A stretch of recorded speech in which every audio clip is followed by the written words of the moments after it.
Perfect Cell, one of the most iconic villains in Dragon Ball and probably anime history. With several drastically different and easily recognizable designs, with his legacy still being felt in the series to this day, it's no wonder that Cell as a character has persisted within the hearts and minds of the Dragon Ball fanbase.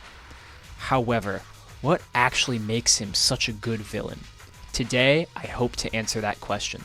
Hello everyone and welcome back to Lonk's Takes. Today we will not be talking about any power scaling and instead be doing a meta-narrative analysis of the character of Cell from Dragon Ball. By the end of this video, my goal is to help you better understand why Dragon Ball's villains are so good and also what makes a villain good in any story. In the future, I may cover more characters, both good and evil, so comment down below who you'd like to see me analyze next.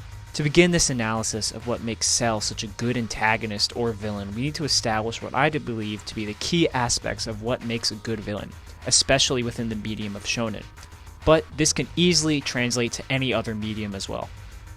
Number 1.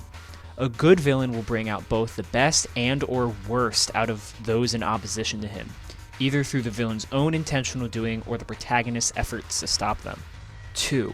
A good villain will constantly be changing the stakes and the immediate goals of the protagonist as their own plan and action changes based on successes or failures. A villain who does the exact same thing the entire time can become boring and uninteresting, as they themselves are never met with any hardship. Number 3. The antagonists themselves or their goal thematically represents a flaw. This can be a flaw of the world they reside in, a flaw in the main character, or a flaw that exists within the real world. Usually, the villain has that flaw reflected in themselves as well. Finally, number 4. A good villain, through any method, needs to provide tension and bring about emotion from the reader. This can be fear, concern, hatred, anger, a feeling that can only be resolved with their eventual defeat, one that is not certain until probably almost the very end of the story. Now, to be a good villain, one does not need to perfectly apply to every single one of these points in order to be a quality villain. However, apply this criteria to who you think is a good villain, and I hope you'll see that they fit into these pretty easily. By that same token, I'm sure that there are a handful of crappy villains who may manage to apply to all four but can still be absolute dog water. Anyway, let's see why Cell is exemplary in all these categories and why he is ultimately such a good baddie. A villain brings out character change. On the most basic surface level of analysis, it's pretty obvious that the main cast of Dragon Ball undergoes a large amount of change between Cell's introduction and his defeat. Gohan comes into his own as a warrior and defender of Earth, Vegeta swears off fighting, Goku has given up his own life on Earth, and Trunks has become strong enough to stop the androids in his own time, like he had always wanted to do.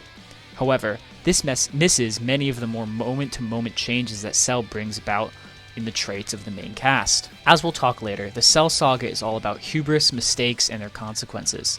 Cell repeatedly challenges the cast by creating situations that expose their own character issues and causes them to make mistakes that have drastic consequences. Possibly the best example among numerous is how Cell exposes the character flaws of Vegeta and Trunks and punishes them for it. The former is probably more obvious. In his semi-perfect form, Cell is not quite as crafty as his previous form, but he is a lot more egotistical and arguably desperate. These traits combine to perfectly manipulate Vegeta's own Saiyan pride, convincing him to let him absorb Android 18. Due to doing this, Vegeta is punished by getting absolutely bullied by Perfect Cell. Trunks' flaws are exposed 2 times over by Cell. Firstly, Trunks during the Cell and Android saga is constantly deferring to Vegeta and putting his father's flawed pride over his own goals, ones that Vegeta mostly doesn't even consider. If Trunks had not deferred to Vegeta and actually used his full power to step in to stop Cell before absorbing 18, the day would have been saved. Speaking of his full power, this is the next flaw that Cell exposes to Trunks. Super Saiyan Grade 3 puts power over all else unless it's almost useless. Cell quite literally teaches Trunks this while wiser characters like Goku learn it themselves. In either of these instances, if Trunks and Vegeta didn't have these flaws, Cell would have lost, which is why I think it makes these scenes with Cell that much more intense and every character involved that much more interesting. Now, Cell brings out numerous other negative traits in other characters. He takes advantage of Android 17's arrogance, creates a situation in which Krillin fails to destroy the androids, and causes Goku's death through Gohan's arrogance. However, Cell also does bring out the best, or rather brings about positive growth in the cast as well. Once again, looking to Trunks and Vegeta and their relationship, it is Cell's murder of future Trunks that finally causes Vegeta to care fully about his children and family, something that has become a permanent part of Vegeta's character all the way into Super. Another interesting instance is that Cell's appearance begins Goku's character arc that would last until the end of the Buu Saga. This is something that I think a lot of people miss, but one of the first things that Goku says after waking up from the heart virus is that if he can't beat Cell, he's going to give up. Now, Goku doesn't want to die, obviously, but he already is beginning his belief in a successor that he will only move on from in his battle against Kid Buu.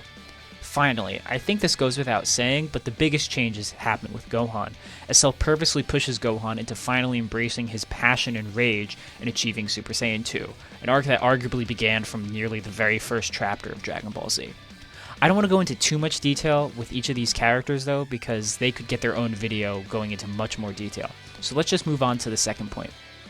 A villain changes the stakes. A villain who changes just as much or even more than the protagonist does in the story is more likely going to be just as engaging or even more so than the protagonist. These changes can be literal changes in appearance or strength, and of course Cell has those in multitudes, but I'm talking about how the villain in their attempts to achieve their goals changes what the hero needs in order to actually stop them. This can happen in two ways. Either a villain's plan has many concurrent steps that are unique from each other in order to reach their end goal, or the villain achieves what they want, and thus what they want continues to change. Cell is the latter of these two kinds and executes it perfectly, but for an example of the former, look no further than Thanos in Infinity War.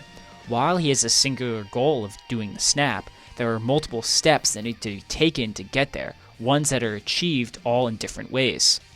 Before Cell is even on screen, the Time Machine arrives and establishes a goal for Trunks, Gohan, and Bulma.